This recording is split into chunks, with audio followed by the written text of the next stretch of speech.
majority da nake fim akan iyaye, kamar fim din da na je na cewa babanmu ta biya ni nonanta da na sha zan biya ta, ba daidai ba ne.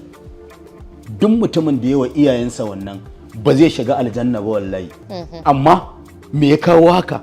Akwai wanda ma ya sa babarsa a rijiya a nan garin, tsidim ana karka saka ji kike tumbul ya saka ta a rijiya, uwa kuma.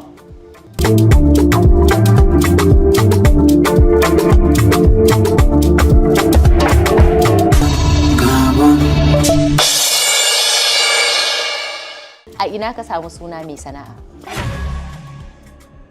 Waye mai gidanka a Kano? Ni?